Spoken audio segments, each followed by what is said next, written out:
Hello guys, welcome back to our channel again. I hope you all are doing well and staying safe. So हम लोग कर रहे थे Haryana GK by मनोहर पांडे, जिसमें हमने इंडियन पॉलिटी स्टार्ट किया था एंड हमारा आज का टॉपिक है अमेंडमेंट्स ऑफ द कॉन्स्टिट्यूशन। ठीक है, सो चलिए बिना टाइम वेस्ट किए हम स्टार्ट करते हैं अपने टॉपिक को। सो अमेंडमेंट्स ऑफ द कॉन्स्टिट्यूशन में आर्टिकल 368 आता है। इस जो ये अमेंडमेंट जो है अमेंडमेंट ऑफ द कॉन्स्टिट्यूशन है, ये अंडर आर्टिकल 368 आता है, जिसकी दो कैटेगरीज हैं और वो दो कैटेगरीज हैं कि स्पेशल मेजॉरिटी ऑफ पार्लियामेंट, ठीक है, by special majority of parliament, जिसमें कि मोर देन 50% बोल सकते हैं हम टोटल मेंबर्स। ठीक है, कोई भी हाउस के जो हैं 50% से ज़्यादा मेंबर्स जो होंगे वो आता है मेजॉरिटी पार्लियामेंट्स में। Majority of 2/3 of the member of each house percent in voting, तो मतलब कि 2/3 अगर मेंबर्स आ जाते हैं तो वो आएगा मेजॉरिटी पार्लियामेंट में। और दूसरा आता है by special majority of parliament with the consent of half of the state legislative के कम से कम हाफ कंसेंट होने चाहिए, तो वो भी किसके अंडर आएगा, वो आएगा अमेंडमेंट जो कैटेगरीज हैं इसकी अंडर आर्टिकल 360। उसके बाद में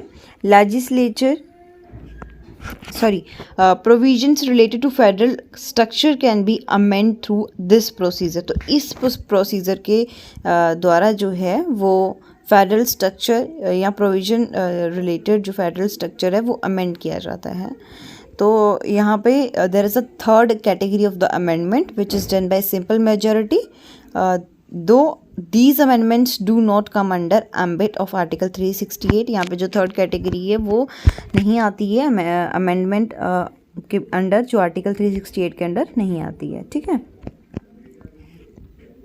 तो सुप्रीम कोर्ट के द्वारा ये होता है in the Kesavananda Bharati case 1973 that every provision of the constitution is amendable under the meaning of article 368 basic structure of the constitution को छोड़ करके। उसके बाद में आता है ई गवर्नेंस।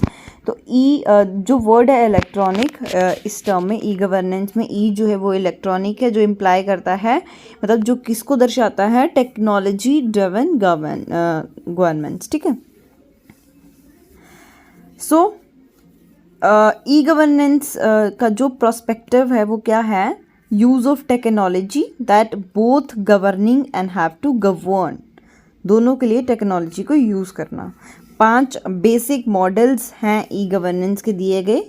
फर्स्ट है इसमें G2C गवर्नेंस टू सिटीजन, फिर G2B governance to business, G2E governance to employees, G2G government to government and C2G citizen of government. ठीक है, so national e governance plan NEGP जो है वो हॉलिस्टिकल व्यू लेता है ई गवर्नेंस का और उसको इनिशिएट करता है पूरी कंट्री में, इंटीग्रेट करता है उसको कलेक्टिव विजन के लिए।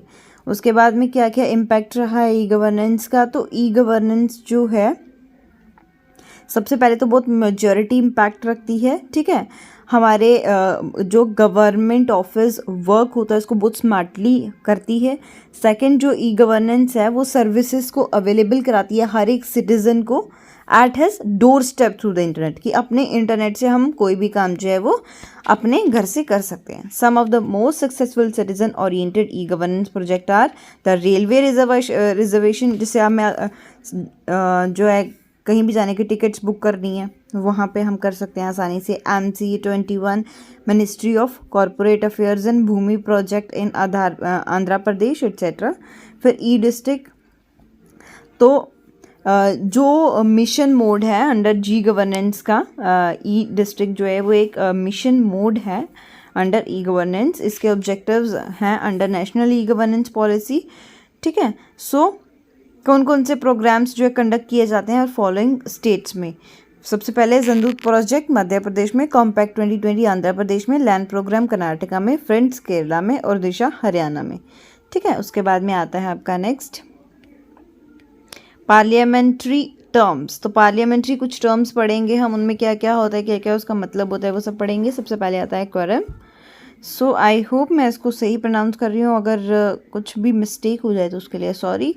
सो quorum is the minimum number of members required to transact the business of the house. Article 100 के तहत, हमारे संविधान के आर्टिकल 100 के तहत ये स्पेसिफाई किया गया है कि क्वोरम जो है कोई भी हाउस का हो, इधर हाउस शेल बी 10% जो स्ट्रेंथ हाउस की होनी चाहिए। ठीक है, क्वेश्चन आर। तो पहला, जैसे पार्लियामेंट में कोई भी सिटिंग होती है तो उसका जो फर्स्ट आर होता है उसको बोलते हैं क्वेश्चन आर। ठीक है, question usually need a 10 day notice before being answer by the concern minister, कि 10 दिन पहले का नोटिस होना चाहिए उस क्वेश्चन पे कि मिनिस्टर्स उसके कंसर्न में जो आंसर करेंगे। उसके बाद में स्टार्ड क्वेश्चंस, ओरली किसी भी चीज़ को आंसर, किसी भी क्वेश्चन को आंसर करना on the floor of house. Supplementary question can be ask. ठीक है, कोई भी क्वेश्चन, कोई भी सप्लीमेंट्री क्वेश्चन जो है वो पूछे जा सकते हैं। अनस्टार्ड क्वेश्चंस जो होंगे आंसर इन राइटिंग, कोई भी सप्लीमेंट्री क्वेश्चन जो है मे बी आस्क, कभी नहीं पूछ सकता है ये, नो सप्लीमेंट्री आस्क, जो कोई भी ऐसे सप्लीमेंट्री क्वेश्चंस करें वो नहीं कर सकते हैं, आंसर जो है वो रिटर्न में मिलेगा। 0 hour does not formally exist in parliamentary procedure में, ये जो एग्जिस्ट नहीं करता है। क्वेश्चन आर के, जो क्वेश्चन आर होता है जिसमें क्वेश्चंस किए जा सकते हैं, क्वेश्चन आर के बाद जो पॉपुलरली नोन है वो है 0 और मेंबर्स जो हैं वो अपने मैटर रेज करते हैं, जो उनके प्रॉब्लम्स हैं, जो उनको लगता है कि ये इस टॉपिक पे, इस मुद्दे पे बात करना बहुत अर्जेंट है, वो अपने क्वेश्चन जो है रेज कर सकते हैं। उसके बाद में आता है एडजॉर्नमेंट मोशन। तो एडजॉर्न मोशन जो है प्रोसीडिंग होता है हाउसेज में, इसमें जो है पब्लिक जो अपने अर्जेंट टॉपिक्स पे, अर्जेंट मैटर्स पे बात करती है एंड उसको इम्पोर्टेंस दी जाती है। किसी भी, it can be move by any member, कोई भी मेंबर जो है उसको अपने टॉपिक को बोल सकता है। एटलीस्ट 50 मेंबर्स की सपोर्ट होनी चाहिए उस पर। ठीक है, कॉलिंग अटेंशन मोशन, एक मेंबर जो है may call the attention of a minister to an urgent matter, कि कोई ऐसा अर्जेंट मैटर बताया जाए कि जिसपे मिनिस्टर का जो ध्यान उसकी तरफ जाए वैसा। ठीक है, minister may make a statement regarding it, तो मिनिस्टर शायद इस पे कोई स्टेटमेंट जो है बनाए। उसके बाद में no confidence motion. No confidence motion ये इंडिकेट करता है कि लैक ऑफ कॉन्फिडेंस, ठीक है, लोकसभा या in the council of ministers में लैक ऑफ कॉन्फिडेंस की कमी होना, ये जो है लोकसभा में इंट्रोड्यूस किया जा सकता है। ये अगर कोई भी मोशन पास हो रहा है, the government must resign. Okay, उसके बाद में आता है constitutional amendment. So first amendment act हुआ 1951 में, जिसमें एडेड 9th शेड्यूल ऐड था। ठीक है, 7th अमेंडमेंट एक्ट हुआ 1956 में, इसमें necessitated on account of reorganization of states on a linguistic basis. ठीक है, लिंग्विस्टिक बेसिस पे जो है वो ज़रूरत समझी गई रीऑर्गेनाइजेशन स्टेट की। उसके बाद में 15th अमेंडमेंट एक्ट 1963, तो इसमें जो जजेस, हाई कोर्ट के जो जजेस हैं उनकी रिटायरमेंट की एज जो एक्सटेंड कर दी गई 60 to 65 ईयर्स। फिर 26th अमेंडमेंट एक्ट 1971, इसमें अबॉलिश किया गया टाइटल और स्पेशल प्रिविलेजेस फार्मर के रूलर्स ऑफ प्रिंसली स्टेट्स के फार्मर्स जो हैं। ठीक है, फिर 36th अमेंडमेंट एक्ट 1975, इसमें सिक्किम को स्टेट बनाया गया। उसके बाद में 44th अमेंडमेंट एक्ट 1978, तो द राइट टू प्रॉपर्टी जो है डिलीट किया गया पार्ट 3 से। आर्टिकल 352 जो है अमेंड किया गया प्रोवाइड कराने के लिए आर्म्ड रेबेलियन, ठीक है, as one of the circumstances for declaration of emergency. उसके बाद में आता है 73rd अमेंडमेंट एक्ट 1992, तो इसमें जो पंचायती राज के इंस्टीट्यूशंस हैं वो रिसीव करते हैं कॉन्स्टिट्यूशनल गारंटीज़ को, स्टेटस को और लेजिटिमेसी को।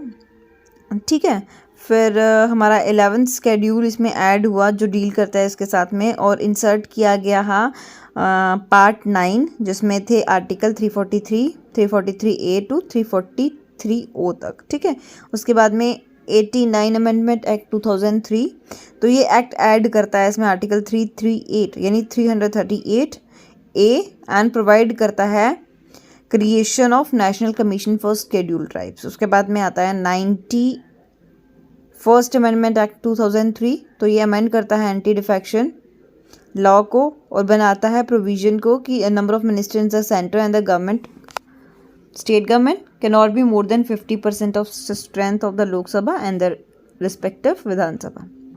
नेक्स्ट है 93rd अमेंडमेंट एक्ट 2005। तो ये रिजर्व करता है सीट्स सोशली और एजुकेशनली बैकवर्ड क्लासेस के लिए बिसाइड द स्केड्यूल्ड क्लास को छोड़ करके and the scheduled tribes in private unaided institutions other than those run by minorities. उसके बाद में 97th अमेंडमेंट 2011। ये अमेंडमेंट किसके लिए है? आर्टिकल 91 पार्ट 1 जो है इसमें, ठीक है, इंसर्शन है इसमें 43B की, इंसर्शन है इसमें पार्ट 9B की। ये अमेंडमेंट जो है वो देता है हमारे संविधान को एक स्टेटस टू कॉर्पोरेटिव। उसके बाद में है 99th अमेंडमेंट एक्ट 2014 जो डील करता है कॉलेगम सिस्टम को रिप्लेस करने के लिए और जज की अपॉइंटमेंट, जो सुप्रीम कोर्ट के जज की अपॉइंटमेंट के लिए, एंड 24th हाई कोर्ट्स, ठीक है। But supreme court of India जो वो डिक्लेयर करती है this unconstitutional and void. 100th amendment act 2015 ये टू गिव, ये किसके लिए है? Effect to give effect to the acquiring of terrorist by India and transfer of certain terrorist to Bangladesh in pursuance of the agreements and its protocol. उसके बाद में 101 amendment act 2016 ये deal करता है goods and services tax GST पे। फिर 102 amendment act जो है 2018 प्रोवाइड करता है संविधान का status to national commission backward classes के लिए। उसके बाद में 103 अमेंडमेंट एक्ट जो है वो प्रोवाइड करता है 10% रिजर्वेशंस किनको? इकोनॉमिकली बैकवर्ड क्लासेस, सोसाइटी की जो इकोनॉमिकली बैकवर्ड क्लासेस होते हैं उनके लिए। 104th अमेंडमेंट एक्ट 2020 जो है एक्सटेंड करता है रिजर्वेशन सीट्स किसके लिए? SCs के लिए, STs के लिए लोकसभा में एंड स्टेट असेंबलीज कहाँ से? 70 ईयर्स टू 80 ईयर्स तक, ठीक है। और रिमूव करता है reserve seats for Anglo Indian community Lok Sabha में और स्टेट असेंबली में। सो हमारा पॉलिटी, इंडियन पॉलिटी है जो इसी के साथ में यहाँ पे ख़त्म होता है। उसके बाद हमारा स्टार्ट होगा इंडियन इकोनॉमी। सो हम ट्राई करेंगे कि कल से ये इंडियन इकोनॉमी भी स्टार्ट कर दें। आई होप आपको पॉलिटी वाली वीडियो सही लगी हो, आपको आज की वीडियो अच्छी लगी हो। अगर आपको आज की वीडियो अच्छी लगी हो तो मेरे चैनल को जो है सब्सक्राइब करना, वीडियो को लाइक करना, शेयर करना, ज़्यादा से ज़्यादा प्लीज़ सपोर्ट करो ताकि मुझे भी ऐसा हो जाए कि मुझे डेली ये वीडियो बनानी है एंड मैं भी थोड़ा मोटिवेट हो जाऊं। एंड प्लीज़ अगर मैं कोई आपको लगता है कुछ और ऐड करना है इसमें, कोई और तरीके से पढ़ाना है या इन डिटेल आपको जो है वीडियो चाहिए, उसके लिए भी ज़्यादा से ज़्यादा कमेंट करो ताकि मुझे भी मोटिवेशन मिले कि मुझे और थोड़ा डेटा लेके आना है, ऐड ऑन करना है। सो आप मेरे को DM कर सकते हो मेरे इंस्टाग्राम हैंडल पे या फिर वीडियो के जो है कमेंट बॉक्स में कमेंट कर सकते हो। एंड मेरी इंस्टाग्राम हैंडल का जो है लिंक आपको मिल जाएगा डिस्क्रिप्शन बॉक्स में। Thanks for watching my video.